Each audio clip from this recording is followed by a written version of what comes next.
aminareo aneny tompo.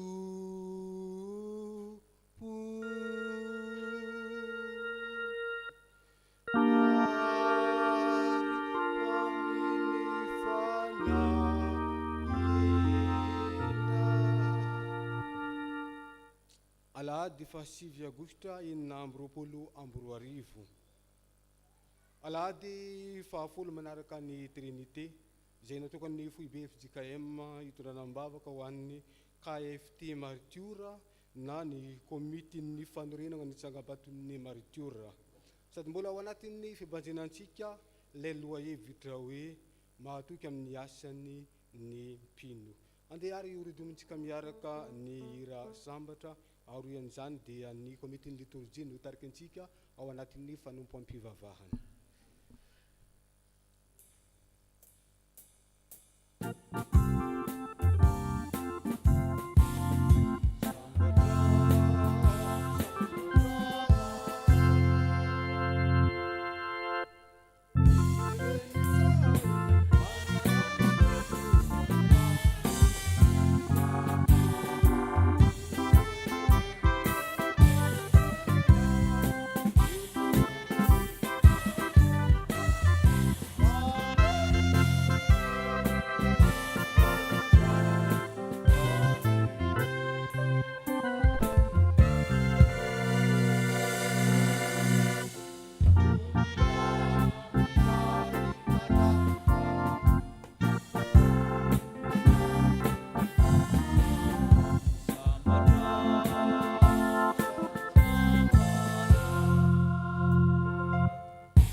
Mampitombona amintsika ny fahasoavana sy ny fiadanana avy amin'Andriamanitra iray sy Jesosy Kristy Tompo ary ny fampiraisana avy amin'ny fanahy masina.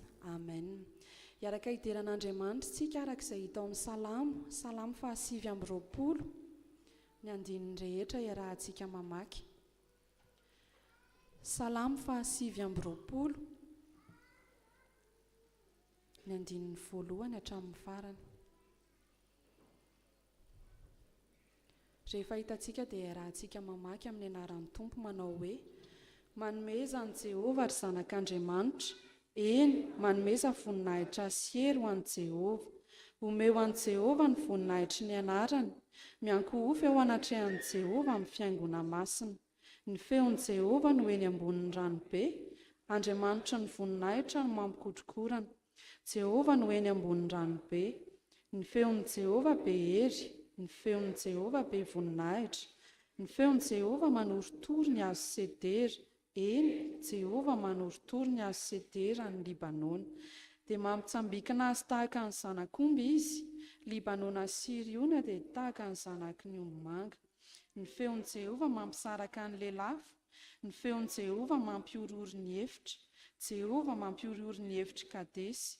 Ny feon'i Jehovah mampiteraka ny dieravavy ary mivofy ny alabe.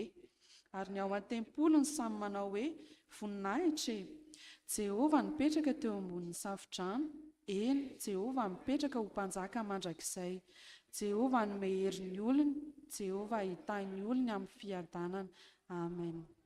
Ataontsika ny hira firana fanampy amin'ny fahafito ny andininy voalohany.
Iombam-bavaka isika ary. Ry Tompo Andriamanitra, ray zanaka fanahy masina, eniky ny voninahitra ny fiainanay ary eniky ny famindraponao sy ny fitiavanao ihany koa izahay tsirairay avy. Nofoazonao izahay tamin'ity maraina vaovao ity ary nomenao fahasalamana, nomenao hery vaovao, nomenao ny zavaboary rehetra manodidina anay izay afaka miara-midera aminay ny anaranao amin'ity androany ity. Misaotra anao ihany koa izahay satria tafavory soamantsara eto amin'ny tranonao izahay ary ankehitriny dia tonga hanome voninahitra ny anaranao masina. Ianao ilay Andriamanitra ny avo indrindra, ianao ilay Andriamanitra namorona an'izao rehetra izao sy tompon'ny tompo ary mpanjaka ny mpanjaka. Misaotra noho ny amin'ny zavatra rehetra izay tsy takatry ny sainay nataonao teo amin'ny fiainanay ary mahatoy izao anay hatrany. Ankehitriny Jesosy dia mivavaka aminao izahay, ianao anie no ampitoetra ny fanahy masina ty anatinay tsirairay avy ary ny fotoana rehetra amin'ity androany ity dia ho atrehinao fanahy masina, ho fenonao ny voninahitrao ary izay feo rehetra tsy avy aminao dia ho ampangininao ihany koa. Ireo namanay izay mbola mihazakazaka eny an-dalana eny dia ianao no hanokatra ny lalan'izy ireo Jesosy, ho tonga soamantsara eto miaraka aminay ary hiaraka hideranay ny anaranao sy hiaino ny teninao. Ny tambadzotra serasera ihany koa Jesosy dia apetraka feno am-pelantananao mba tena handeha hatsakany sy handavany satria misy ireo namanay izay tsy afaka mamonjy izao fotoana izao dia ianao anie no ahatomomba izany. Amin'ny anaranao Jesosy Kristy no hanonanay izany vavaka izany ary farananay amin'ilay vavaka nampianarinao manao hoe: Rainay eo izay ny an-danitra, ho amasinina anie ny anaranao, ho tonga anie ny fanjakanao, atao anie ny sitraponao ity tany tahaka ny any an-danitra. Meneno ny hanina saza ho anay ary mamela ny elokay tahaka ny namelanay izay meloka taminay. Aza mitondra anay amin'ny fakapanahy fa manafahanay amin'ny ratsy, fa anao ny fanjakana sy ny hery ary ny voninahitra mandrakizay. Amen. Afaka mipetraka amin'ny fiangonana.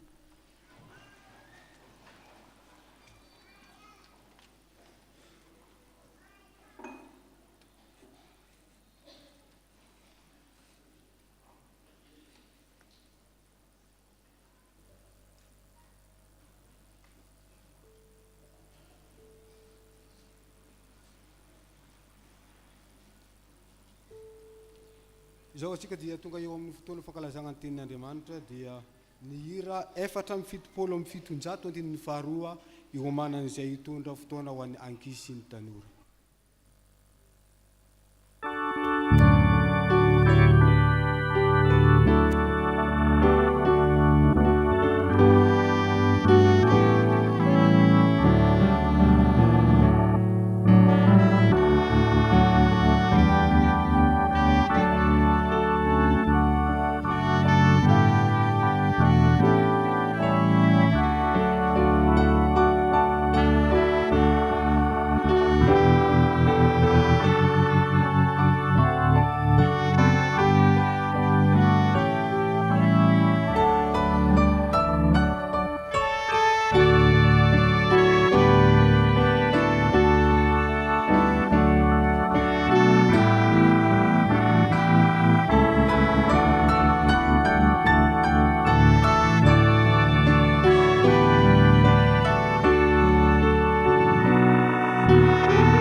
Faly miaraba antsika ankizy sy tanora tonga manatrika ity fotoanan'io ity ho aminareo anie ny fahasoavan'i Jesosy Kristy.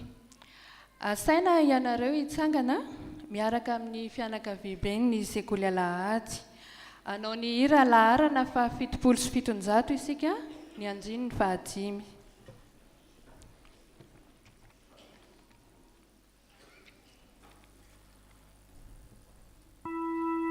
Thank you.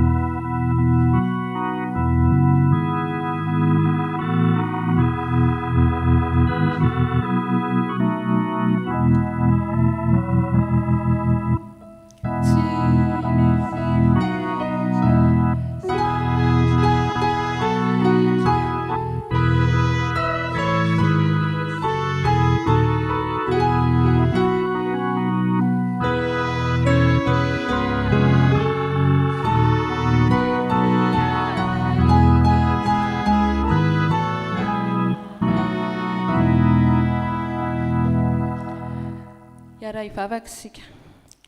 Jesosy, indreto ny zandrinao, vonina iaino anao, koa mitenena aminay indray. Amen. Afaka mipetraka isika. Sokafy ary ny baibolintsika ao amin'ny boky ny Apokalipsy. Apokalipsy toko 2, ny 10 ny tapany farany. Apokalipsy toko 10 ny andininy zafaty. Apokalipsy toko 2 ny 10 tapany farany. Vakitsika amin'ny anaran'i Jesosy manao hoe: aoka ho mahatoky hatramin'ny fahafatesana ianao, dia omeko anao ny satroboninahitra fiainana. Amen. Inona moa no lohahevitry ny FJKM amin'ity volana aogositra ty rakizy? Mahatoky amin'ny asany ny mpino. Isika ankizy sy tanora ihany koa dia tafiditra ao anatin'izany hoe mpino izany. Hainareo ve inona ny dikany hoe mahatoky? Inona ny dikany? Tsy hoe mahatoky fa mahatoky.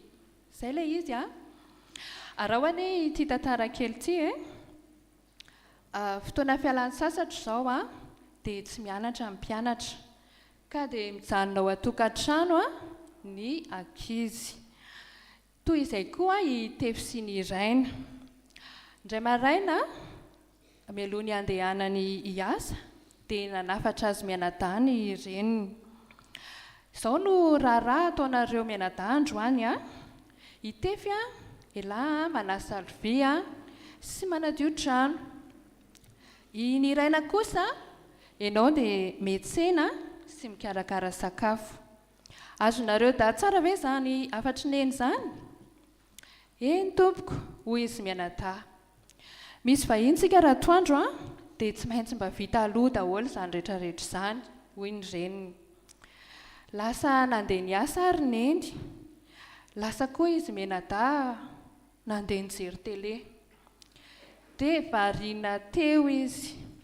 Nafinaritra kosa aloha ilay film nijereny zareo Teo ka, tsy nahatsiaro mihitsy fa teo ela be teo ihany. Taitra tampoka nefa tefy nahatsiaro ny afatry neny. Ny kiropaka jerena ny lera efa tamin'ny 10 ora. Inona no nataony? Nopihana ny tele dia lasa samy nanao ny anjara asany izy mianadahy. Tonga ary neny tamin'ny 12 latsaka-fefany. Vao niditry ny trano izy dia feno tsiky ny endriny. Manitra izany sakafo izany nandroso ihany izy. Kay, tao madio sy milamina ery izany tranontsika izany. Endreny reto zanak'ireto sady noroany no nifihininy izy mianadahy. Tena faly aho hoy ny reniny fa ankizy azo ianteherana tsara ianareo mianadahy. Hainareo amin'izay ve inona ny dikan'ilay mahatoky? Ny dikany dia azo adika hoe azo ianteherana, azo idokiana, ary ihany koa hoe tsy mandiso fanantenana. Isika koa rankizy sy tanora dia misy asa ampanaovin' Jesosy Kristy antsika. Dia ny ino sy ankatoa azy.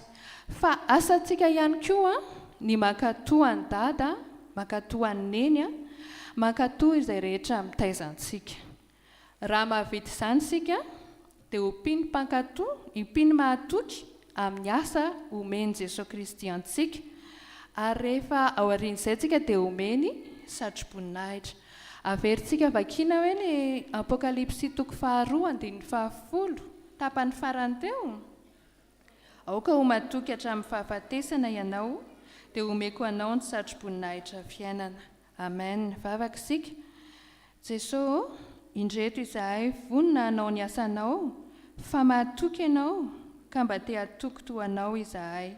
Amen. Ho an'Andriamanitra irery ny voninahitra.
Ohabolana faharoa ambin'ny folo, andinin'ny fafito ambin'ny folo ka hatramin'ny fahafalo amby roapolo. Ohabolana faharoa ambin'ny folo, andinin'ny fafito ambin'ny folo ka hatramin'ny fahafalo amby roapolo. Rehefa hita dia vakiana amin'ny anaran'i Jesosy. Izay olona mahatoky dia manambara ny rariny, fa ny vavolombelona mandainga kosa miteny fitaka. Misy madefa lefa teny tsy tsaroana ka tonga toy ny fanindro ny sabatra, fa ny lelany marina dia fanasitranana kosa. Ny molotra marina ampitoerina ho mandrakizay, fa ny lela mandainga dia indray mpimaso-monja. Fitaka no ampony izay mamoro sain-dratsy, fa hafaliana no amin'izay misaina fiadanana. Tsy misy ratsy manjo ny marina, fa enidoza ny ratsy fanahy. Fa avetavetana eo imason'i Jehovah ny molotra mandainga, fa izay olona mahatoky no ankasitrahany. Ny olon-kendry tsy mba mampideradera fahalalana foana, fa ny fony adala mamoaka fahadalana. Ny tanany mazoto no anapaka, fa izay miraviravin-tanana dia ampanompoana. Ny alahelo ampon'ny olona dia mampitanondrika azy, fa ny teny soa no mahafaly azy. Ny marina dia mitaridalana ny namany, fa ny alehan'ny ratsy fanahy kosa no mampivily azy. Ny kamo tsy mety mihaza, fa fananana soa an'ny olona ny zoto. Amin'ny lalan'ny fahamarinana no misy fiainana, ary ny tsy fahafatesana no lalan-kalehany.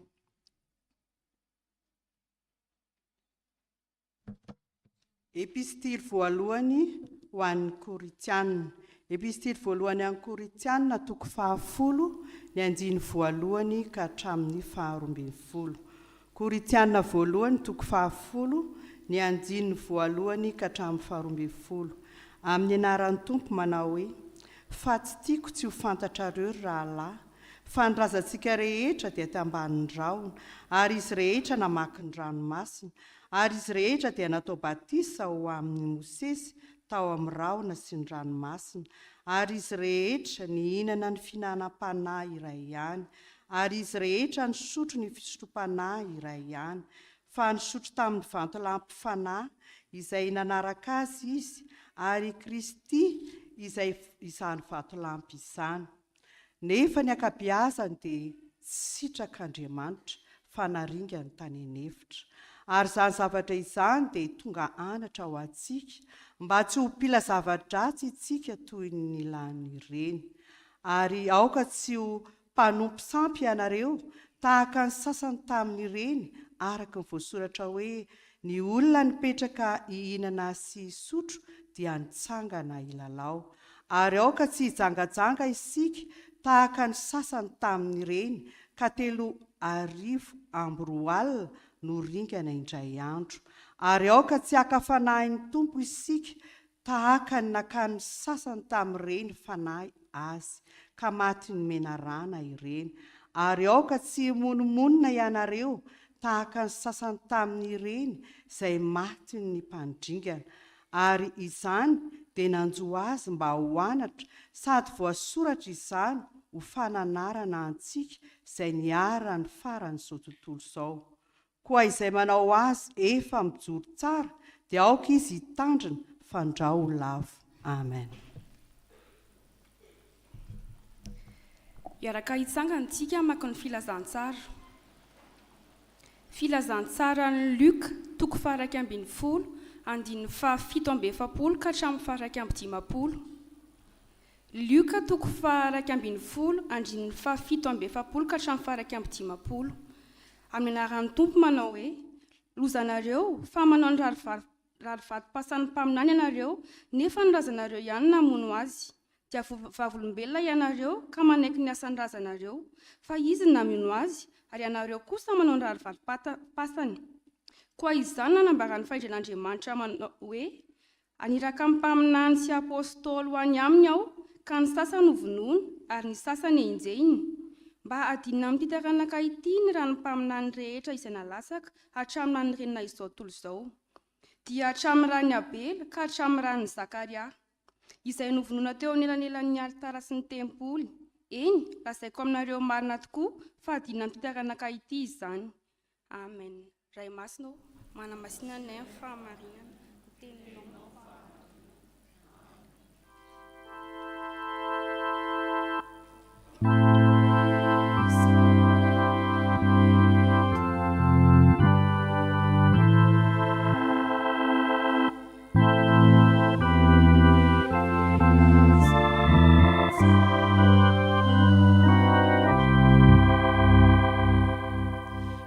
tahaka isika tompoko. Misotranao zay ry Tompo Andriamanitra renay, zanaka fanay masina noho ny amin'ny teninao izay aina ho an'ny mahazo azy tokoa ary fahasalamana ho an'ny nofo rehetra. Misaotra noho ny amin'ny teninao izay nadika tamin'ny tenin-drazanay ary misaotra satria afaka ny vakianay izany tamin'ity anio ity. Mangataka aminao izay fanay masina, ianao anie no hanazava ny sainay, hanokatra ny masom-panahinay mba tena ho teny velona ty anatinay izany teny rehetra izany. Ary ny mpanomponao izay hitondra ny teninao Tompo dia tendreo ny lelany, hiteny araka ny sitraponao, izahay kosa ho mpiaino mpankatoa fa tsy mpiaino mpanadiny fotsiny ihany. Amin'ny anaranao Kristy no angatanay izany. Amen.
Izay kahety ihany ny ataova ilay pastera fo kely.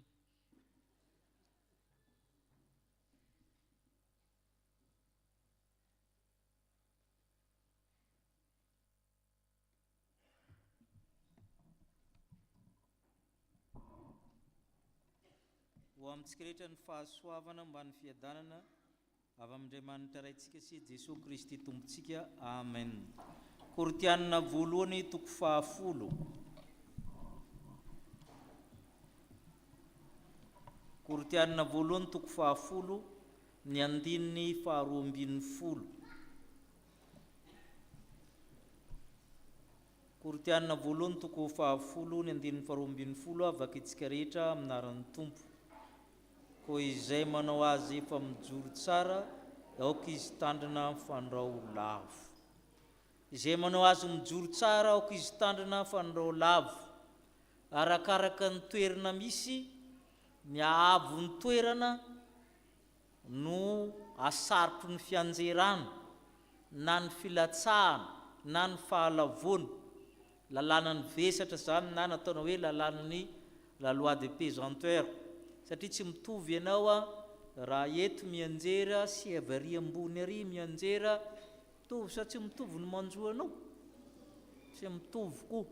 Ary arakaraka amin'ny olona mianjera koa, raha akizy mianjera eto dia vitavita, fa raha pastera mianjera teto tsy vita koa. Dia izay zany le tenenin'ny Paoly apôstôly, satria reto Korintianina reto anisan'ny fiangonana efa nandroso, lasa lavitra, nanana olo malaza, manam-pahaizana, olony finoana, mpanao fahagagana, mpanao mpampianatra maro, ary efa tao i Petera, ny olona nalaza rehetra efa tao i Apôlôsy, efa tao i Paoly sy ny apôstôly maro samihafa. Paoly nampitandrina azy ireo hoe tandremo ihany retsy, tandremo ihany fa ny mijoro ihany lavo. Tsy misy olona efa lavo ka mbola lavo ndray fa efa lavo ary izy fa tsy maintsy ny mitsangana ihany no lavo. Dia mananatra Paoly hoe ko amin'izany ko izay manao azy efa mijoro tsara aoko izy tandrina fandro lavo. Tsara ny mijoro fa mila mitandrina foana isika kristiana mahajoro tsara. Itarihan'ny Paoly apôstôly ny sainy reto Korintiana reto dia miverina amin'ny testamenta taloha izy hoe inona ny tokony ataony mba hahatonga azy hijoro tsara, efa tsara le mijoro. Zavatra roa no ampatsahivon'ny Paoly ny ray ny sakrameta, ny ray ny tenin'Andriamanitra. Ireo zany mila iainana, mila tandremana, mitandrina sy miaina ny sakrameta, mitandrina sy miaina amin'ny tenin'Andriamanitra.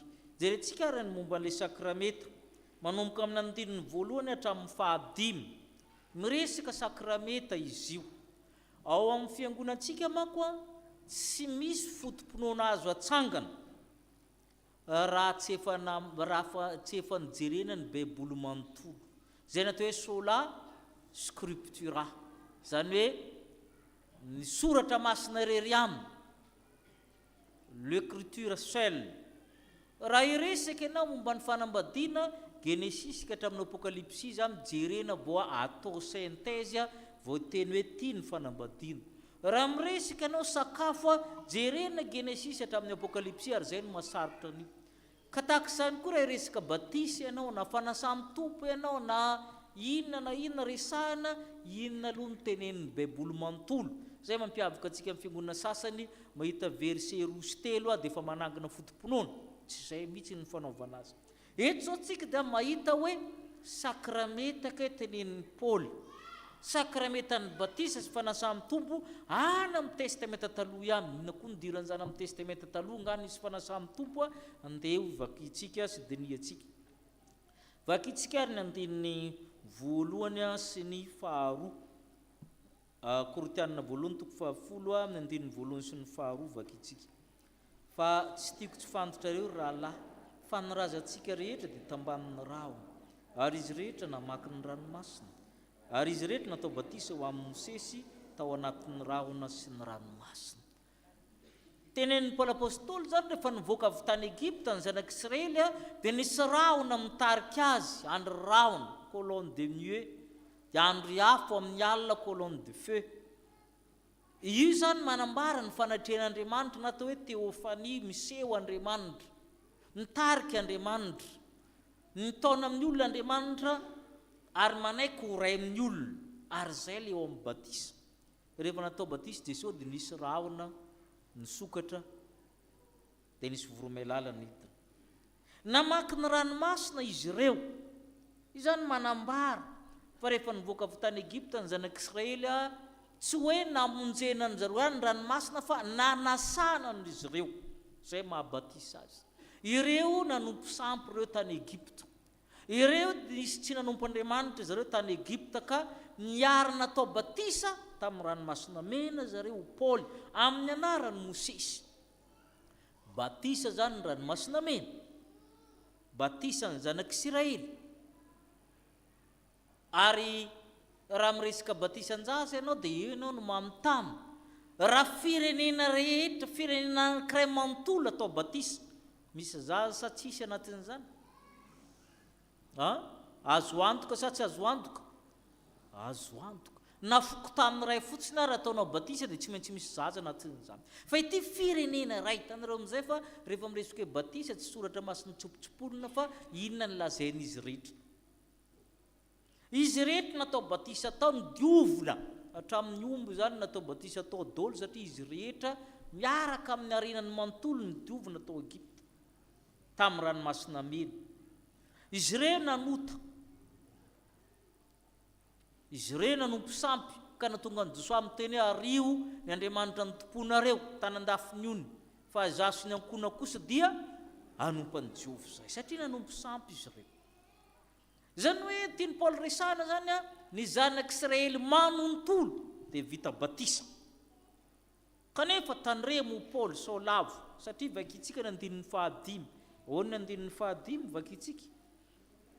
Nefa ny ankabeazany dia tsy sitraka Andriamanitra fa naringa ny tanan'efitra. Marina le hoe zay mihitsy atao batisa no rehefa tsy ainanao kosa le batisanao dia rinkina ianao tsy matafiditra anao aminy io a rehefa tsy ainanao i batisa mahajanak'Andriamanitra anao ary zay le risana ito miverina nongonongonona niverina nompisampy ihany a dia ringana tananefitra sakramentany batisa zay mila iainana io tandrimana ny faharoa sakramentany fanasan'ny tompo amin'ny dininy fahatelo sy ny fahaefatra indray vakitsika amin'ny dininy fahatelo sy ny fahaefatra ary izy rehetra ny inona ny fihinam-panahy iray ihany ary izy rehetra efa nisotro ny fisotro-panahy iray ihany fa nisotro tamin'ny vatolampy fanahy zay nanaraka azy izy ary Kristy izany vatolampy izany zanak'Israely reny ho izy Paoly dia mitovy amintsika mpandray fanasan'ny tompo ihany ny inona fihinam-panahy iray zareo ny inona mofo avy any an-danitra mofo tsy namboarin'ny tanana inona no hoanin-jareo tananefitra ny mana avy any an-danitra io le tenenin Jesosy amin'ny Jaona 1 hoe zaho no mofonay tsy ny Mosesy nanomenareo mana avy any an-danitra fa ny raiko izay an-danitra nanomenareo mana avy any an-danitra ity ny mofo izay midina avy any an-danitra tsy ho faty izay mihinana azy tamindindony fanasan'ny tompo zany a le mana avy any an-danitra no an'ny zanak'Israely izy re kozy ny sotro-panahy iray ihany isaky ny reraka ny zanak'Israely mitady rano a dia misy vatolampy foana mamoaka rano rehefa miteny Mosesy dia mivoaka rano eo miboboka rano eo dia misotro ny zanak'Israely ary tamin'ny farany ary ny kapohan'ny Mosesy io vatolampy io ngambe efa reraka izy amin'ny adalan'ny zanak'Israely tezitra Andriamanitra hoe namoana ny kapohanao ny vatolampy mitenena zay niteneniko anao nefa ny kapohanao dia niboiboika be ny rano izy io vatolampy io Paoly apôstôly Jesosy le atanareo hoe Jesosy tompo vatolampy fa Kristy zany fanahy izany zany hoe io vato mitresaka lava io no ny adalan'ny zanak'Israely io a i Kristy ary zany mahatonga Kristy amin'ny Jaona 7:7 efa nitsindromona ny lany voany na ny kotiny a dia inona ny nandeha teo izy ny taratany filazantsara amin'ny Jaona nisy rano sy rao izy ay vatolampy manaraka ny zareo io zany a manambara amin'ny Jesosy olona mpandray fanasan'ny tompo zany reo nefa miverina ihany ny 15 vakitsika ny 15 ahoana izy nefa ny ankabeazany dia sitrik'Andriamanitra fa naringana tanany mandray fanasan'ny tompo ianao nahazo fiainana nahazo fanahy masina nahazo ny famonjena azoko ny famonjena fa rehefa tsy ainanao zany a dia ringana ihany ianao mila iainana tompoko ny batisa sy fanasan'ny tompo ny sakramenta masina mila iainana io tsy azo atao ohatra ny mandray fahatany tsy azo atao koa ny tsy mandray fahatany tsy azo atao ny tsy mandray fahatany tsy azo atao koa ny mandray nyray fahatany raha zavena le izy dia izao le hoe mandray nyray fahatany dia misy olona anankiray maditra migafy manana zavatra manavesatra azy a sy ny sisa tsy tokony handray izy nefa mandray ihany izy satria teneny hoe tinga ny pastera dia ataony ihany ny adalàna tohizana ihany ny fandraisina hoanina ihany tsy mety zany satria tsy manaja zava-masina ary misotro fanameloana ny mifanohitra amin'izay indray nefa tsy mety koa le tsy mandray fahatany janona tsy mandray izy hery taona 2 taona 3 taona dia 4 taona milentika any foana ary matetika manome tsinony hafa na mitsikerany hafa tsy alao mipetraka ohatranay zay indray no ataony tsy mety indray zany satria misy temin'ny tompo manao hoe izay manatonay tsy mba ho laviko mihitsy manjary tsy ondro veritsony ianao fa ondro midongy satria mandandray a ny fahasoavan'Andriamanitra zany hoe zany a ilaina fandanjalanjana ny sakramenta tsy mandray indray fahatany nefa koa tsy mety koa le midongidongy tsy mandray fa ianao sy ny tompo io ary zay vahaolana zay no omeny Paoly apôstôly amin'ny Korintianina 2:12 eo ambadika eo ihany a manomboka amin'ny 7:20 hatramin'ny 7:30 Korintianina 2:12 amin'ny 7:20 hatramin'ny 7:30 vakitsika koa nazovo mihinana ny mofo sy misotro amin'ny kapoko ny tompo amin'ny fanahy tsy mendrika dia omeloko amin'ny tena sy ny raha amin'ny tompo izy. Aoka ny olona mantitra ny tenany dia aoka izy hihinana ny mofo sy misotro amin'ny kapoko. Fa zay rehetra mihinana sy misotro dia mihinana sy misotro fanemelohana ho amin'ny tenany raha tsy mamantitra amin'ny tena izy. Noho izany dia mankarary io Paoly apôstôly, mahafaty io, fa mila mandiny teny ianao. Tsisy olona tsikilo ny fiainanao, ny fiainao no mahafanty hoe tokony andray azo na alao aloha tsy mandray fa amin'ny hery. Fa ianao amin'ny fanahy tsy mendrika izy dia misotro fanemelohana. Tovy amin'ny zanak'Israely ihany, vita batisa mpanefana samy tompo fa ringana tanan'efitra. Ilaina iainana zany a le fanasany tompo, ilaina iainana io. Ny zavatra faharoa toron'ny Paoly, miaina sy mitandrina ny sakrameta, fa ny faharoa dia miaina sy mitandrina ny tenin'Andriamanitra. Nanomboka indray tsika amin'ny andinin'ny fahaenina hatramin'ny faharoambin'ny folo hoe ianao izay manao mijoro tsara tandremo sao lavo. Tandremo koa ny tenin'Andriamanitra, novonjena ny zanak'Israely, nomena mididy folo, natao batisa tany ranomasina mena, nomena ny fanasany tompo avy any an-danitra dia ny mofo sy ny rano Kristy izay vatolampy fanahy. Inona indray nataony zareo amin'ny andinin'ny fahafito? Nanao inona hozy izy? Nanompo sampy indray zareo, nipetraka ny hinana, ny sotro, ny lalao, ny revy, natao raharaha. Any amin'ny fanompoan-tsampy manko samy manao ny ataony malalaka. Ary indraindray misy zavatra be dia be, misy natao hoe aliny ratsy, koa indraindray manao salovona koa manko amin'ilay izy aty Madagasikara dia moramora atao rehefa amin'ny alina. Dia be ny zavatra amin'ny ary ankamaroany ny kristianina dia manompo sampy avokoa. Ary zay tsy mampandroso ny firenena. Ny hitanao am-piangonana ihany no hitanao mivody azo ary amin'ny fitapo sy ny sisa reo ihany ny hitanao ary. No fanadiadiana zay zany mbola amin'ny sosiolojia zany amin'ny première année reny zany dia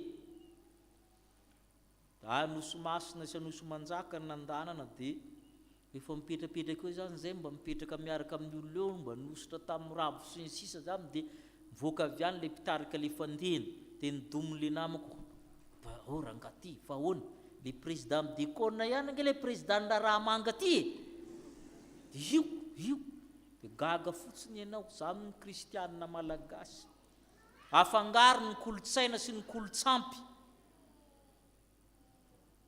Ary zay ny zavatra nataony reto zanak'Israely nahatsiaro ny tany Egypta. Amin'ny andinin'ny fahavalo inona koa ny nataony hozy izy? Nijangajanga koa zareo dia firy ny ringana indray andro? 3 amin'ny 2 alina. Tantaran'ny Elezara io, ny vonoany Elezara niaraka zay nijangajanga tao akaiky ny tranon'ilay fihaonana tao tondromin'ny lesona izy roa kely nivoaka tany amin'ny tany zay vao nitsahatra ny arety mandrina.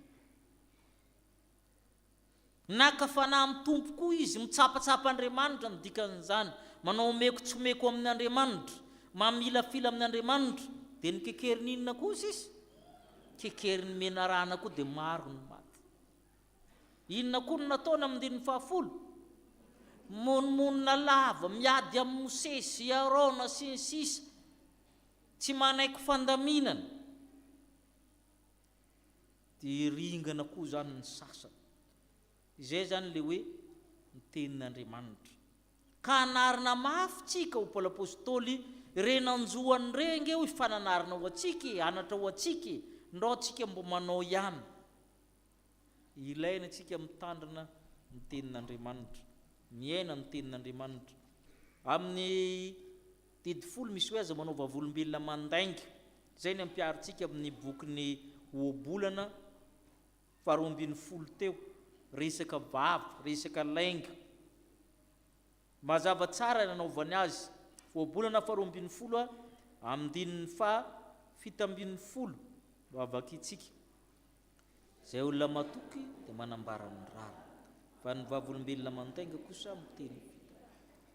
Io zany le fahamarinana, io ahoana ny fanekena amin'ny tenin'Andriamanitra ary miavitsy ny olona milaza ny marina amin'izao manao vavolombelona mandaingana ankamaroan'ny olona.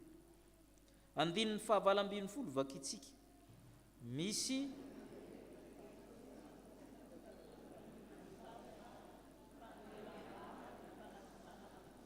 le teninao izy ny mpanoabolana dia tokony teny mahasitrana. Izy io tsy ny amafy ny teny. Tsika malagasy manko lazaina olo ny teny. Dia ianao rehefa miteny mafy mivantana dia ratsy toetra. Fa misy olona miteny mora fa maharary le teneniny. Sa tsy marina zany? Le teneninao izy ny zava-dehibe. Ianao ve nandefanefa teny tsy tsarona, mandidy, manapatapaka, mandratra, sa ianao mandefa fahasitranana amin'ny teninao. Fahasitranana. Ary izay le ilaina zany. Andininy faharoa amby roapolo, ahoana ozy izy? Fahavetevetan'ny mason'i Jehova ny molotra mandainga fa izay olona matoky mankasitrana. Izay no izy. Andininy fahatelo amby roapolo, mbola resaka vava ihany io, ahoana ozy izy?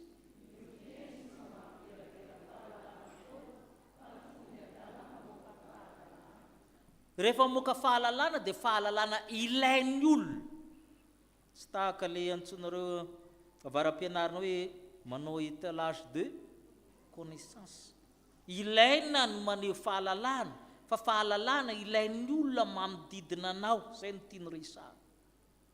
Fa ny fony adala izy dia mamoaka foana fa izay le izy hoe tsy fiderana fahalalana fa fahalalana mahavotra amin'ny olona, fahalalana mamonjy ny olona, fahalalana mitarika ny olona amin'ny zavatra tsara. Re zavatra roa reo zany ampianarin'ny Paoly apôstôly an'ireo Korintianina hoe tandremo nareo mijoro io, tandremo iaino ny sakrameta, tandremo iaino ny tenin'Andriamanitra. Ny fisian'ny fiangonana manko ampianarina zany amin'ny katekomena ary ny katekomena tsy anjery. Lazaina fa misy fiangonana amin'ny toerana anankiray raha toriana madio sy henoina madio ny tenin'Andriamanitra. Dia inona ny faharoa? Ary tantanina sy iainana arak'izay nanaovan'i Kristy azy ny sakrameta. Inona izy teo?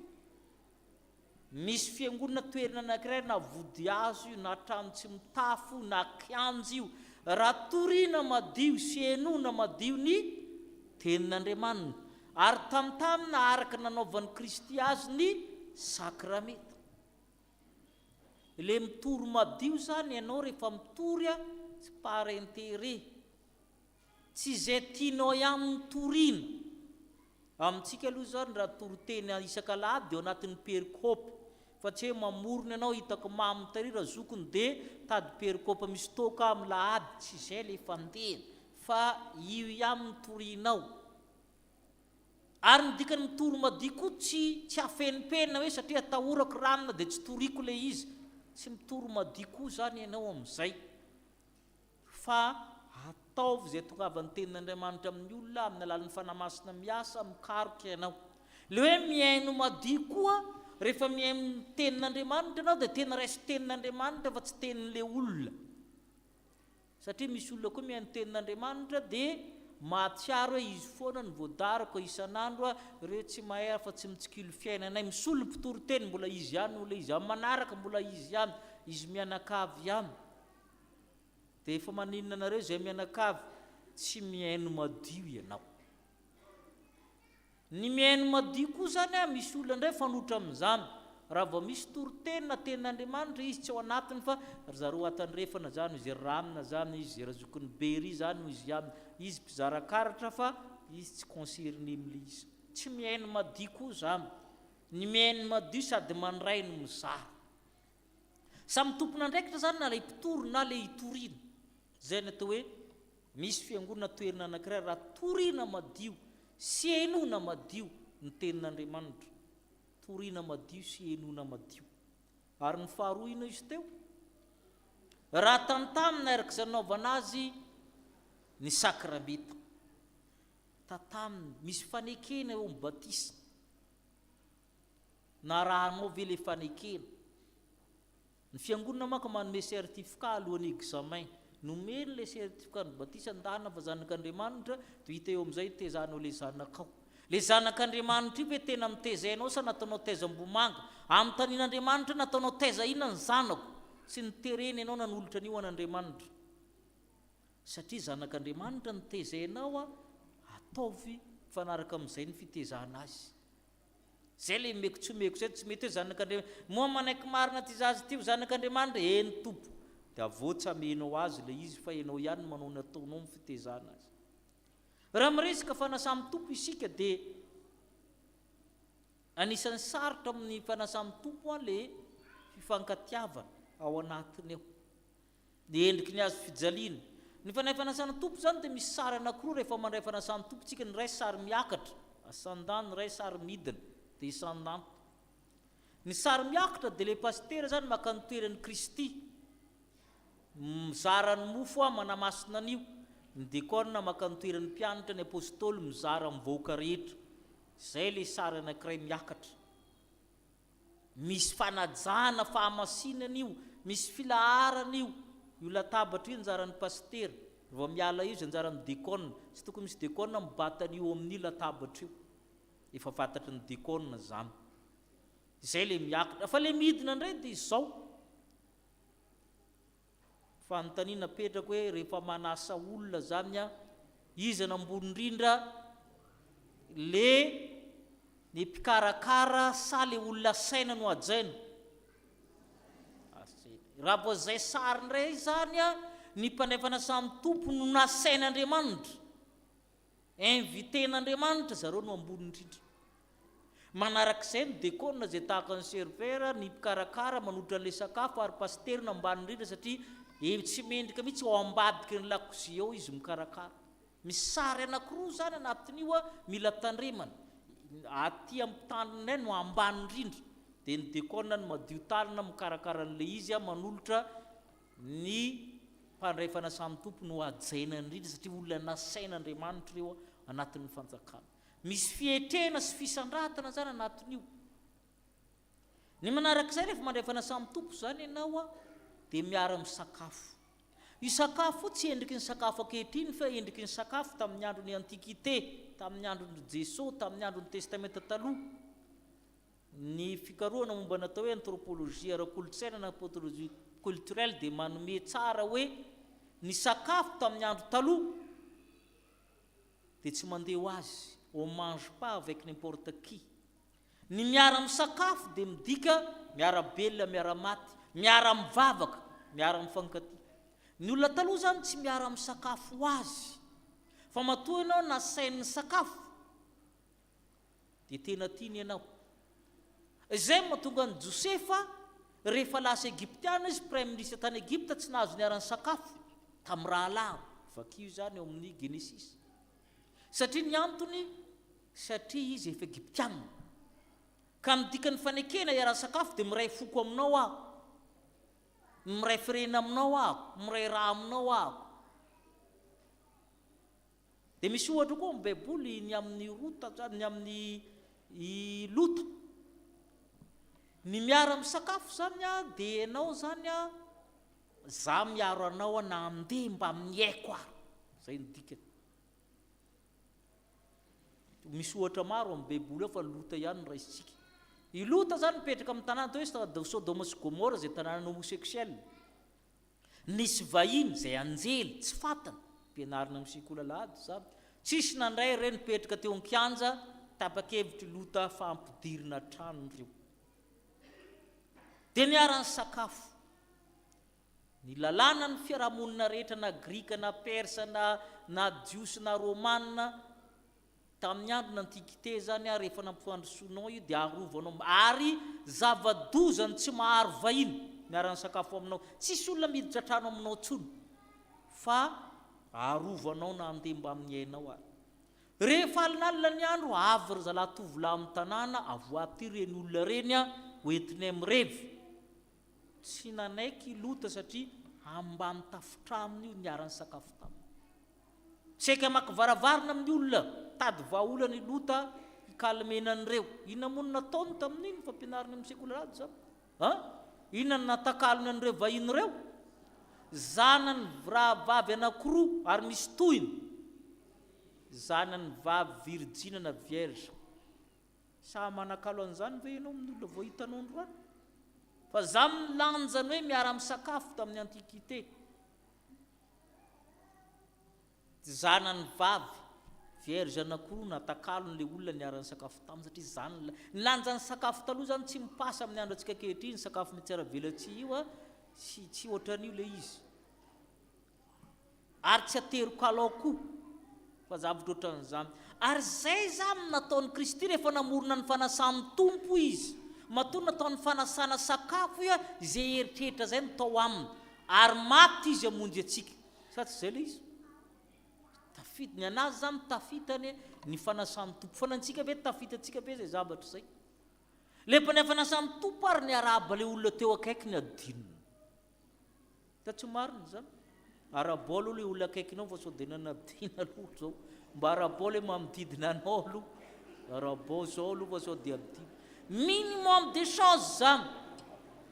Fiarabana raha ndray fanasany tompo samy mototra mifanakaiky eo. Ketrako tazomiko sao angalarinao. Eny, misy mangalatra koa mola izy tsy hita zay atao. Fa minimum des choses zany hoe fiarabana raha tsy fonao. Vao mainka hoe hiaro an'io raha faty amatesa raha avy. Nefa ianao niara nisakafo taminy. Ary zay ny hevitry ny fanasany tompo. Ary zay nampalahelo amin'ny tompo rehefa namadika Jodasy. Zay niara nihinana tamiko very Jodasy no hamadika. Zany zavatra zany dia vitsy ny manazava izany satria fikarohana zany hoe inona no mahatonga ny Jesosy nanao ny fanasany tompo io sakafo fa tsy nataony hoe fametrahany tanana na fanosorana menaka. Hay nidika misakafo tamin'ny andron'ny Jesosy tena zavatra hafa mihitsy.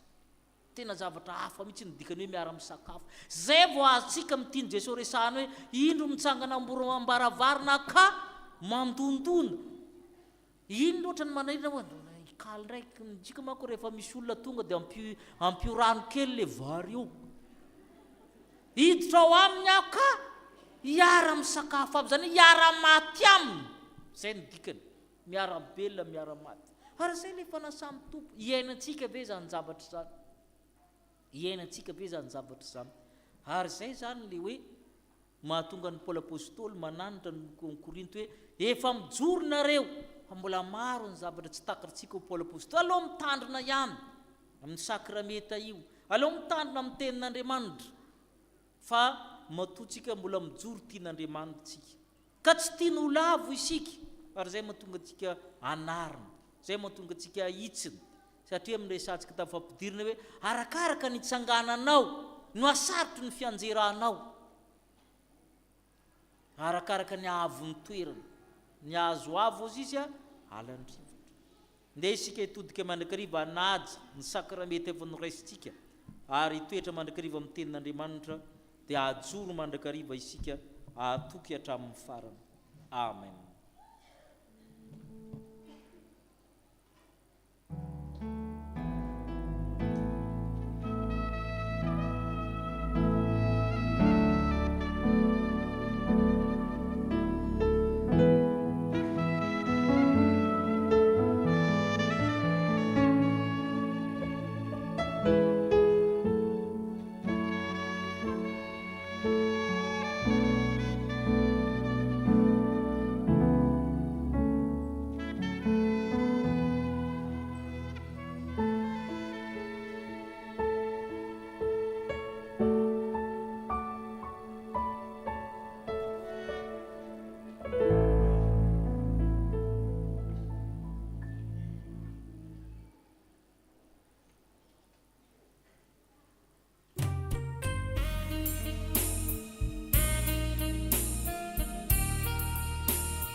andeha ary iombona amin'ny vavaka isika. Endre i Tompo Andriamanitra eo ny fifalianay ny amin'ny fitiavanao zay nananaranao sy nampahatsiahivanao anay teo fa ny kristianina mijoro tsara dia mitandrina sy miaina ny sakramenta ary mitandrina sy miaina ny teninao Andriamanitra. Indrisy nefa Tompo tsapanay fa tsy mba nanao an'izany izahay, tsy nitandrina izahay, tsy mba niaina izany mihitsy, na ny sakramentan'ny batisa izany, na ny sakramentan'ny fanasan'ny Tompo, ary tsy nitandrina ny teninao ihany koa. Be monomonina lava izahay, ka tsy mba nankatoa ny teninao, tsy nankatoa ny tenin'ny soratra masina izay efa noraiketinao hiainanay. Koa indrisy ary Tompo, mitalao aminao zahay reo, aza aringana re, fa raiso sy vonjeo amin'ny fahamarinanao, afao amin'ny tsy fahamarinanay, ary havao ze hatrany hatrany.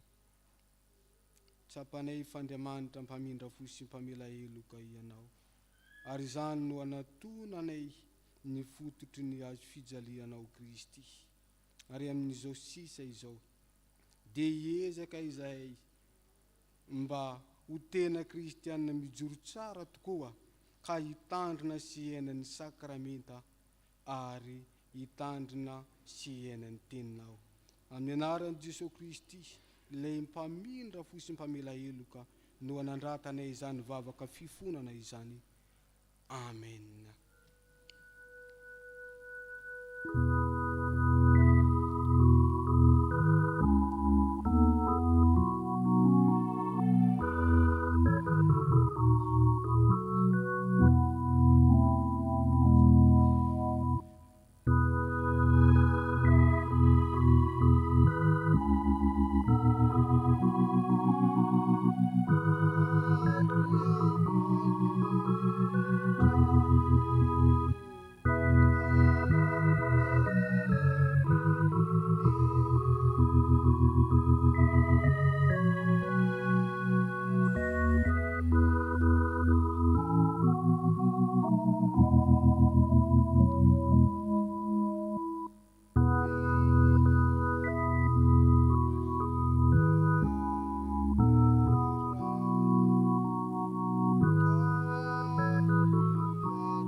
Riavana malala, raiso ampifaliana sy amin'ny fanantenana eo am-pitsanganana ny teny sy ho famelan-kely ka omen'ny Tompo o antsika.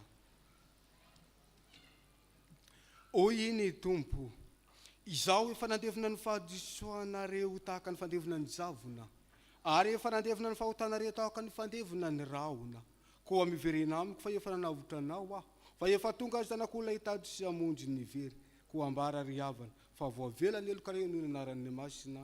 Alleluia. Amen. Sambatra ny olona izay voavelany elony sy voasarona ny fahotana.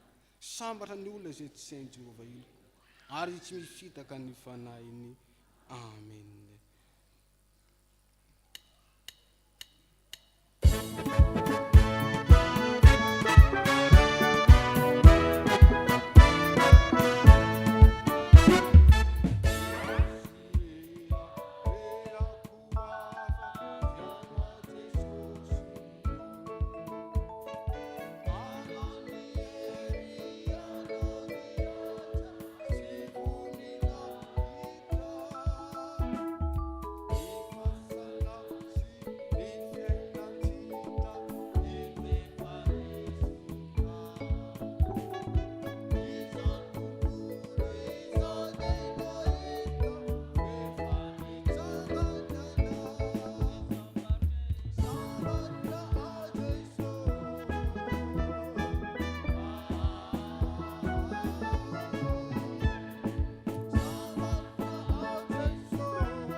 Miaraka isika.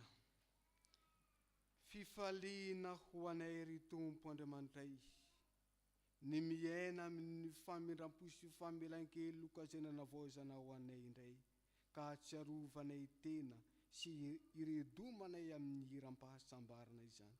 Ary izany no asaianay manandratra ny amin'ny reto etaetan'ny fonay reto eo am-pilatanganao Andriamanitra.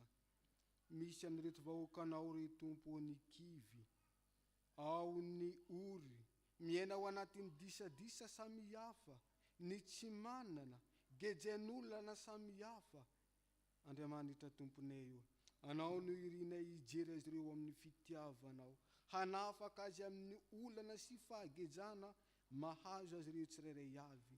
Eo Tompo vahoaka izay mirenireny eny tontolo eny ankehitriny izao, sady gejen'ny tsy fananana, gejen'ny Satana amin'ny tsy fandrenesana ny teninao ihany kio. Fa nanao masina no angatanay asa amin'izy ireo, hanafaka azy amin'izany indrindra, hanatonana izy ireo anao, ka mbo isan'ny mpanompo mahatoky anao hatrany amin'ny fahafatesana. Tsy miafina aminao ny fiainany reto vahoakanao, misy amin'izy reto Tompo ny manam-paniriana, dia anao no angatanay hatanteraka alavorary izany, ilay mpamorona sy mpahary avy amin'ny tsy misy, ka afaka hampisy izay rehetra irin'ny vahoakanao. Tsy miafina aminao ny fiainan'ireo vahoaka maro izay tsy miara-miombavaka aminay eto, nefa Tompo manaraka izao fotoana izao amin'ny tambazotra tserasera, na eto an-tany razina izany ary na dia any ampitan-dranomasina ihany koa, dia tehirizy eo am-pelatagnanao izy ireo, ary avaozy iorina aminao hatrany finoany izy ireo, mba ho isan'ny mpanompo mahatoky anao hatrany. Vavaka izay Tompo ho an'ny komitin'ny fanorenana ny tsangam-baton'ny maritiora, dia anao ane Tompo no hatanteraka izany, araka izay efa nanangana anao izany komity izany.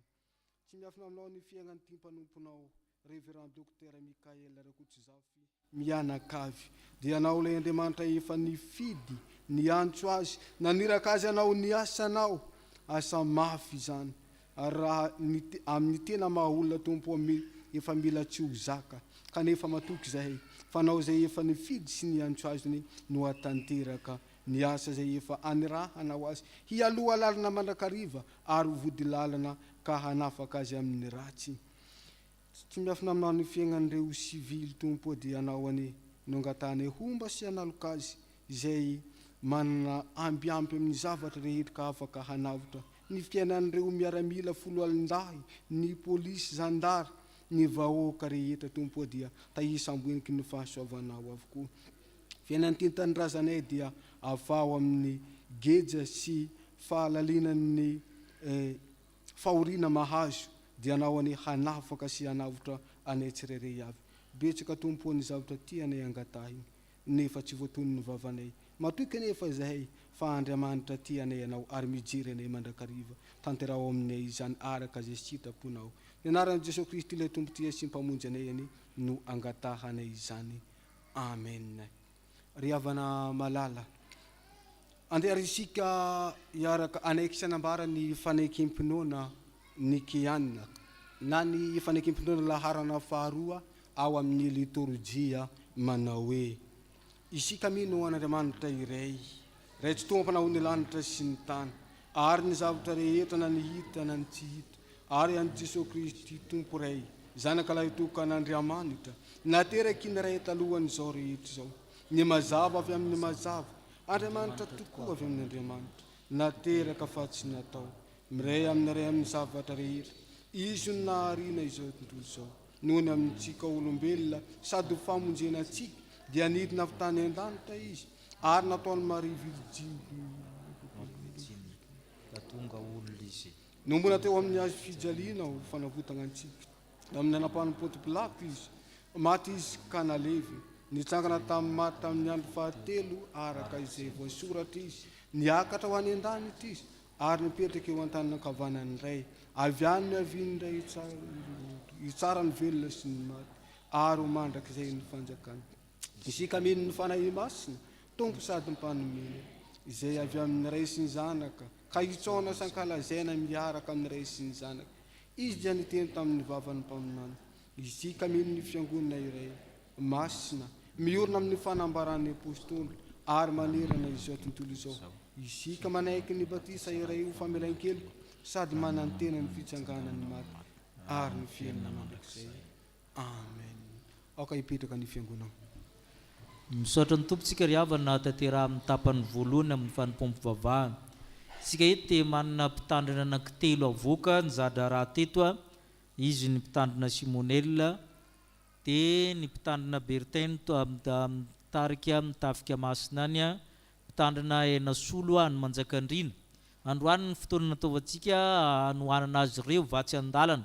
Misy fiomanana monjy zany poste natoeranandrina zany a, misy ny any Ambovombe lavidavitra, misy ny akaikikaiky, misy ny antonontonony. Ka anao zany fanohanana zany tsika amin'ny alalan'ny rakitra, satria misy ny fanomanana ataon'ny dekona dia ataontsika mialoha ny rakitra, aorian'ny rakitra isika vao manao ny fahaloran-jaza sy ny vaovaon'ny fiangonana. Dia miangavy ny dekona andamina antsika amin'izany, eo koa ireo mitokopira hiditra avy amin'ny rakitra fanomezana ho an'ireo zany isika, dia isika mahalala manome arak'izay sitraky ny fotsika ankasitraha amin'ny tompo.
hipetraka isika. Fivaliana antsika ny reto avantsika manao ny fanoloran-jaza. 770 manantsika. Ny zazakely Andretsivolo tsy aro irinay Liam men'Andriamanitra antsika amin'ny alalan'ny reto aman-dreny Andretsivolo Radonantenana Landrisy Andriamanamianta Rina Tiavina Fifaliana. 770 dia roso miatrika ny alitara masina izy ireo.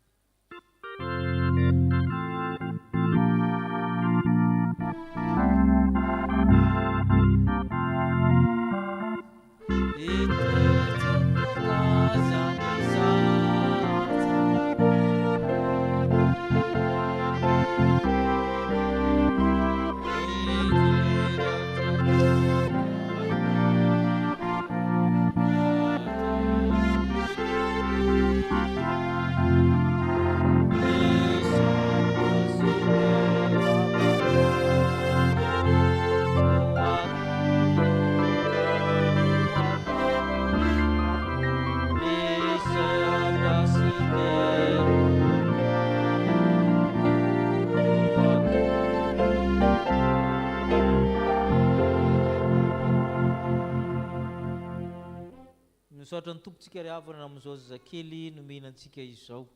Hoy ny soratra masina. Fa ianao no nampivoaka avy tao an-kibo. Nankinina taminao hatrao am-boka, hatrany an-kibon-dreniko dia Andriamanitra ianao. Ary efa tapitra ny andro fidiovana araka ran'i Mosesy, dia nitondra azy niakatra tany Jerusalema izy mba ho atolotra ho an'ny Tompo. Ko atolotra ho an'i Jehovah izy, eny amin'ny andro rehetra iainany dia voatolotra ho an'i Jehovah izy. Amen. Ivavaka isika. Raha eo misaotra anao izay Tompo ny fanolorany retina aman-dreny reto ny zanany. Mangasitraka anao izay. Tsy miova ny famindramponao isaky ny taranaka mifandimby. Tsy miova ny fanekenao vavolombelony zany izay rehetra eto. Ko mianta aminao izay Tompo. Ianao izay miara-monina aminay amin'ny alalan'i Jesu Kristy, mampiditra ny zaza ao anatin'ny fianakaviana fiangonana firenena. Meo an'ny ray aman-dreniny fanahy masina, ikarakarana, ian'olokoloana, anabeazany ny zaza, ampanjaka amin'ny tokantrano ireny ny finoana, ny fanantenana, ny fitiavana, ahatsapany zaza fa tokantrano misy Andriamanitra izany tokantrano izany. Toan'ny fanahy mazoto izy ireo, anolotra azy amin'ny sakrameta amin'ny fotoana mety izany ka hitandrina izany. Ta io izay fiangonana mba hitandrina, hikarakara, hanalehibe ny ankizy sy ny tanora rehetra nomenao anay, hanananay taranaka avy aminy. Avozy ny herin'ny fiangonana ampitany finoana amin'ny taranaka mifandimby. Ko dia amin'ny anaranao Tompo ny arabana reto ray aman-dreny reto, fa ianao Kristy efa tia azy. Amin'ny anaranao rery ihany no angatana izany. Amen. Ento izao zaza izao tario, hitombo saina, tombo tena, androso fitia amin'Andriamanitra sy ny olona ho mananareo amin'ny sakrameta, dia miarahaba anareo izay nomen'Andriamanitra ny fara.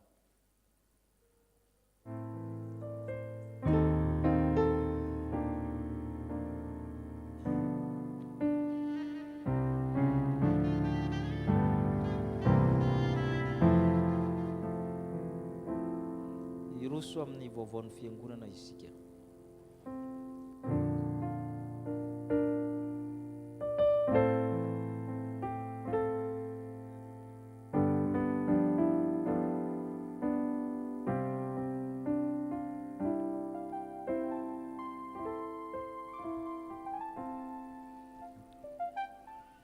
Anapaka opontsika mandrakariva ry havana amin'ny fahasoavana sy ny fiadanana avy amin'ny Jesosy Kristy tombontsika. Ko amin'izany ry malalako, tahaka ny nanekenareo mandrakariva, tsy fony teo aminareo ihany aho, fa ankehitriny dia bebe kokoa aza raha tsy eo aho. Miasa mitahotra sy ny ovitra ahatanteraka ny famonjena anareo. Filipianina 2:2-12. Toy izao indray amin'ny vaovao iray tamin'izao maraina izao. Vaovao avy any ivelany. Fiangonan'i Jesosy Kristy eto Madagasikara, synodam-paritany Tsiroany Mandidy, fitandremana androatra fahazavana. Komity ny fankalazana ny 15 taona ny fitandremana sy ny 10 taona mahampitandrina an'Andriamarosoa Farala Davida mianakavy. Ho fiangonana malaza tsy misy pentipentina na fiketronana fa mba ho masina sady tsy misy tsiny. ho fanomezam-boninahitra an'Andriamanitra sy ho fisaorana azy no ireo fahasoavana nomeny. Fanompom-pivavahana ataony sabotsy 5 volana septambra manomboka amin'ny 7 ora maraina.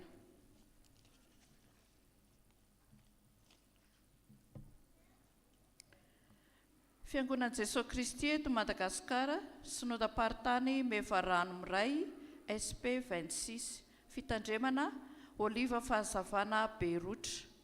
Nomena izao fahasoavana izao dia ny tory amin'ny jentilisa ny Hareny Kristy tsy hitalana.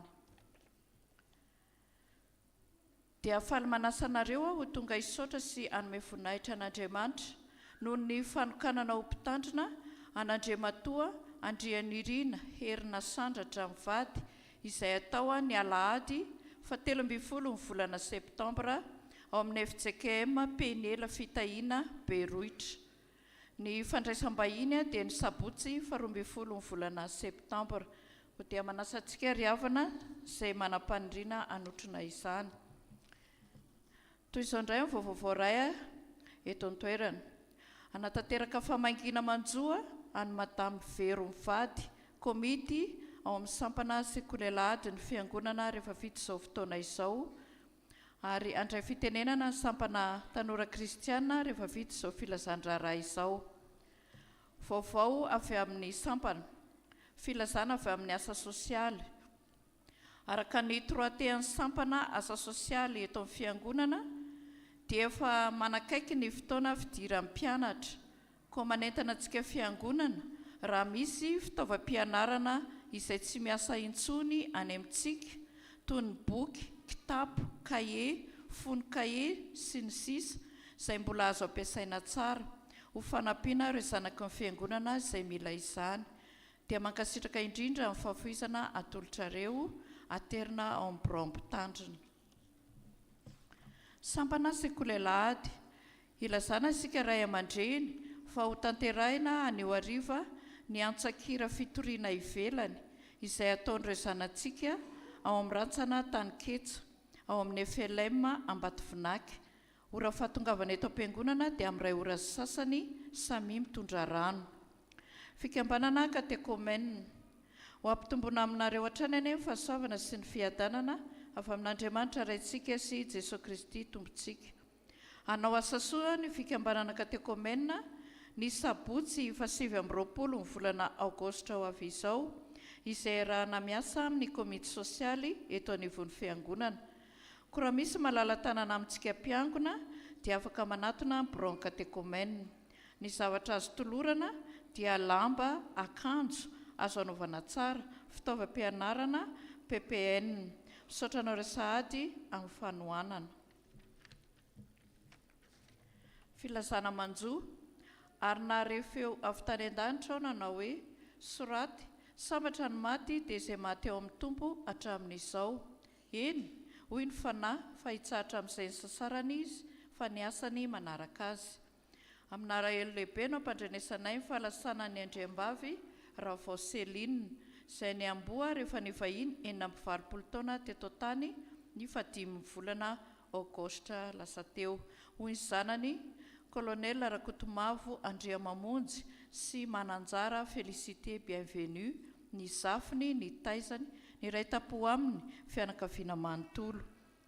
Ny fandevenana dia nataony zoma 7 volana aogositra lasa teo any amin'ny fasandrasany Vohitrangivy, Firaisan'ny Vato, Savana, distrikany Vohipeno. Ny famaingin'ny fiangonana dia efa vita. Toy izay indray vaovao iray tamin'izao maraina izao, voninahitra an'Andriamanitra irery ihany.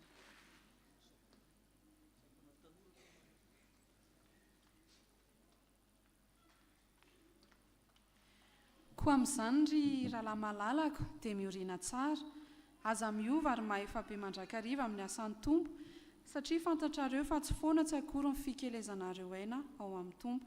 Izany teny izany no entinay arabanantsika mpiara-mivavaka izay sampana tanora kristianina. Araka ny fantatsika dia ny volana jolay lasa teo no volan'ny sampana tanora izay nanatanterahana ny hetsika maro samihafa, dia tonga eto izahay ankehitriny hanome tatitra tsotsotra n'izay zavatra rehetra izay vitanay nandritry ny volana jolay iny. Nandritry ny volana jolay lahady 3 ny volana jolay dia nanatanteraka varotra izahay ary nahazona tombotsoa 815 000 ariary niaraka tamin'ny volan'ny fandaharana 70 000 ariary.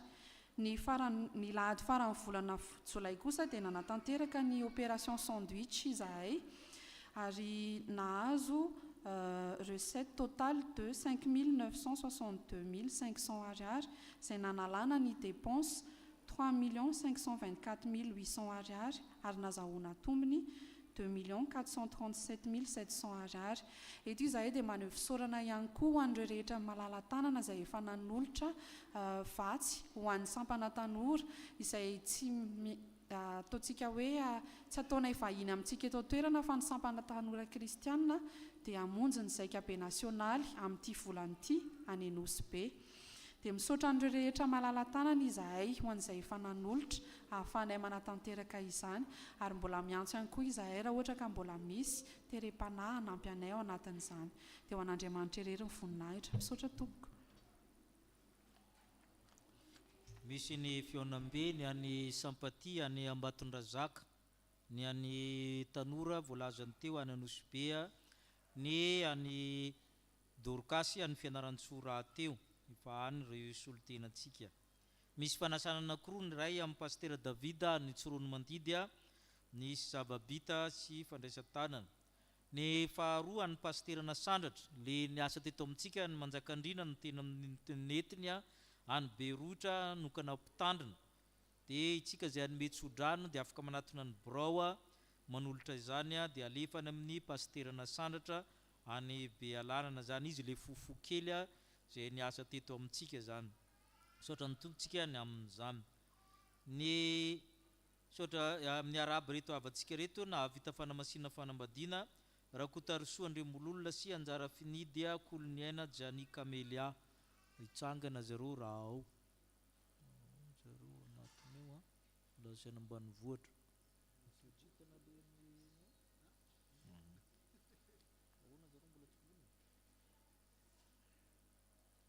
Eny ary dia mangataka mpitendry tsika hitarika atsika amin'ny hira mavitribitrika amin'ny fandaminana kely satria fatatsika fa anankitelo ireo mpitandrantsika dia tsy maintsy misy ny fizarana atao amin'ny fanomezana ataontsika ao dia mba misy hira hitarihan'ny mpitendry atsika zany ho raintsika mianakavy. Paranai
Zany madamany Nasolo ato dia pastera Simonel ato ny ray moa nanao tafika masina dia mangataka ny filohan'ny braon'ny fiangonana indray fitenenana.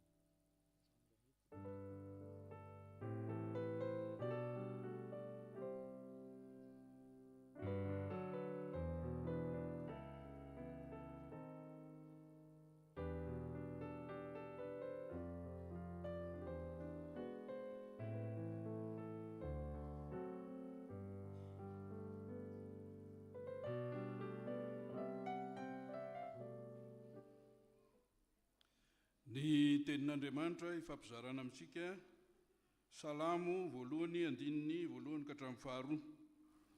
Sambatra ny olona izay tsy mandeha eo amin'ny lalan'ny ratsy fanahy ary tsy mijanona eo amin'ny lalana falehan'ny mpanota ary tsy mipetraka eo amin'ny fitoeran'ny mpaniratsira fa ny lalan'i Jehovah ny sitrany, eny lalany no saintsainy andro aman'alina.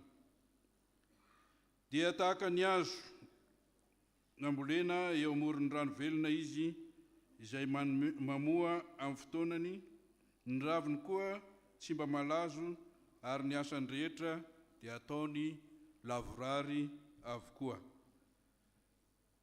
Izany tenin'Andriamanitra izany no andraisako fitenenana eto, isaorana ny tompo no ny amin'ny zavatra rehetra ary hiarabana ny fiangonana manontolo. Joreto ny tenako, solotenan'ny fiangonana amin'ny mahafoloan'ny biraon'ny fiangonana. Arak'izay misaotra ny tompontsika no ny amin'ny zavatra rehetra. Ny fotoanandroany dia natokantsika ho an'ireo mpitandrina mpianatra izay nanototosa ny asa fanompoana teto amin'ny chapelle militaire Paibe. Dia nitatsika mitsangana eo ny mpitandrina Andria Manirysoa Zezé Simonel.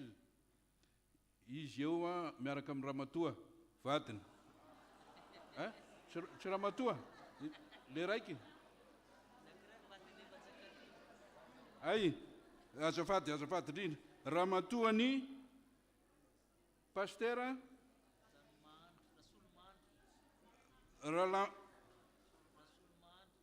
Ramanandrary Lala Solo. Zay. Ya, zay izy ialana tsiny indrindra. Ny anankiray moa zany mbola mamita hiraka any Akazobe. Tafika Masina. Dia ialana tsiny indrindra amin'izay eo ianareo namita ny asa fanompoana teto amin'ny fiangonana. Nanao ny izay asa zay pastera mpianatra. Misaotra ny tompontsika ny antson'ny mpanompony zay nanaiky ihany koa anao izay asa izay. Andeha ianareo anatotosa izany andraikitra izany any anivon'ny fiangonana izay anendrena anareo. Voalohany indrindra dia miarahaba anareo na tafavoaka amin'izany mpitandrina izany izay nitaterahana tao Antsahamanitra. Dia ny teny avy amin'ny fiangonana dia arak'ilay voasoratra teo ny vakiana sambatra. Ny toyan'ny sambatra moa dia maro fa dia zay hoe sambatra. Fa ary ambanimbany ary dia misy ilay hoe tahaka ny hazo ambolena eo amoron'ny rano velona izy izay mamoa amin'ny fotoanany. Engany hoe mba ho tanteraka izany mba hamoa any amin'izay alehanareo rehetra any, ary ny asany rehetra dia ataony lavorary avokoa. Ho lavorary ny asa ataonareo any amin'izay alehanareo rehetra any, dia ny tompony ombanareo amin'izany asa fanompoana izany. Izay no teninay ireo ny fiangonana. Manoloana antsika eo vakansa moa ny andro nefa ny fanahy moa tsy vakansa, fa dia misy ireo namita hiraka araka ny tenenina teo nisy ny namonjy ny fivoriana tany Moramanga efa tonga ve izy ireo ny sampana skoty. VFL nefa navita dia ny skoty fionambe tany Moramanga. Dia misy ihany koa ny Dorcas izay nanao ny fionambe tany Fianaratsoa. Dia mbola manohy ny diany izy ireo manao ny tafika masina any Marankara Vohipeno. Dia ny antso mory zareo teo tamin'ny 9 maraina ny ala tany Fianaratsoa any fanadiny izy ireo amin'ny 8 maraina dia namonjy any Manakara izay. Eo ihany koa ny AFF izay manatotosa ny tafika masina any Ankazobe. Manao ny tafika masina zareo sady manao ihany koa ny asa fitsaboana. Nisy moa ny fangatahana fanafody izay somary nanahirana teo nefa dia voavaha ihany fa dia nahazo ny fanafody izy ireo dia manatotosa izany tafika masina any Ankazobe izay. Ny tany moa tsy nilamina dia manampy azy ireo ny gendarme any Ankazobe efa niantso ry zareo fa dia milamina indrindra. Ka dia izay no ampitaina amintsika eto miray fo amintsika rehetrarehetra izay tsy eto fa Izay eto a dia misaotra makasitraka makatelina amin'izay rehetra vita teto, ny fitondrana ambavaka, ny tenin'Andriamanitra, ny fampianarana rehetra izay natao teto amin'ny fiangonana, ireo ny sampana mahatsiaro. Dia araka izay aza manadino anay na dia any alavitra any aza rehefa misy ny fotoana ahafahana mandalo dia manatotosa araka an'izay. Misy ireo mpitandrina mpianadrara izay nivoaka teto dia efa président synodaly any amin'ny faritra any, raha tsy teny fotsiny any Toamasina, ny any Mandritsara, engane mba hisonitra arak'izay koa zany a, dia tonga ohatran'ireo namana teo aloha ko dia mirary soanareo zay a ho tahin'ny tompo. Manaraka izany a dia misy ny vatsin-dalana avy amin'ny fiangonana dia atolotra ampitiavana ny fiangonana no manome fa ny tompo no isaorana ny amin'ny zavatra rehetra.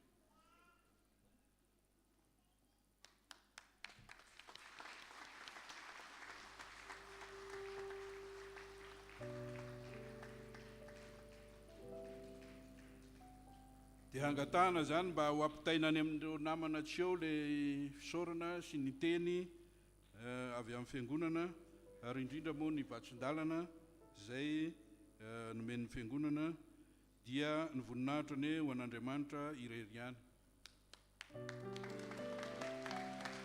Eny ary mahazo toerana ianareo na président ihany mandray tanina satria mbola tsy hanao veloma akory izy ireo fa hanomanany ny fandehanana zany. Fa rehefa tena andeha zareo avy manao veloma antsika. Saotra tompoko.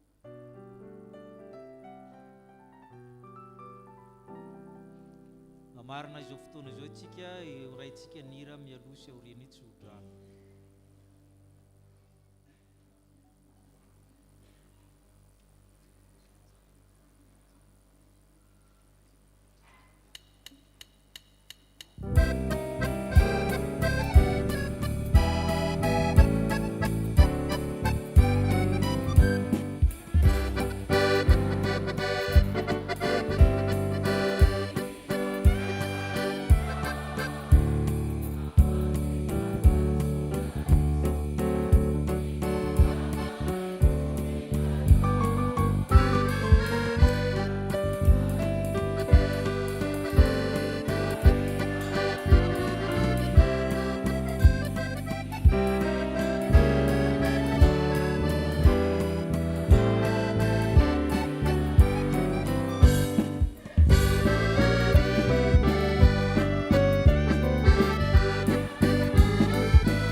Andriamanitra aminareo izao tsodrana zao.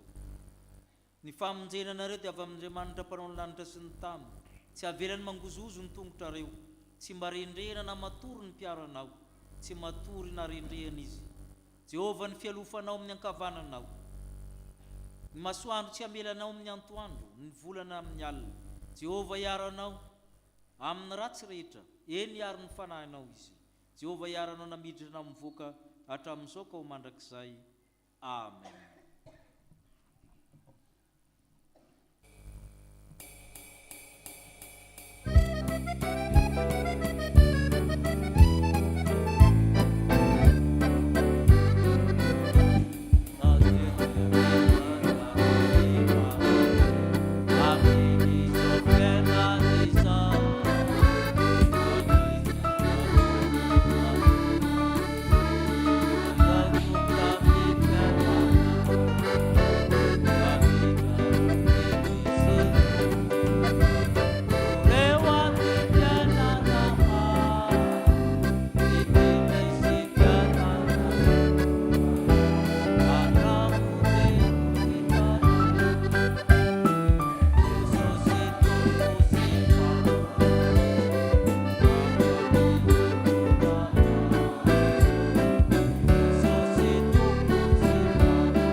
Mipetraka isika hivavaka mangina.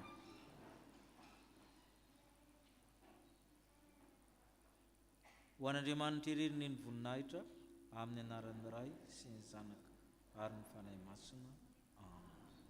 Mandehana amin'ny fifalian'ny tomponareo. Misy ny famangina rehefa avy eo.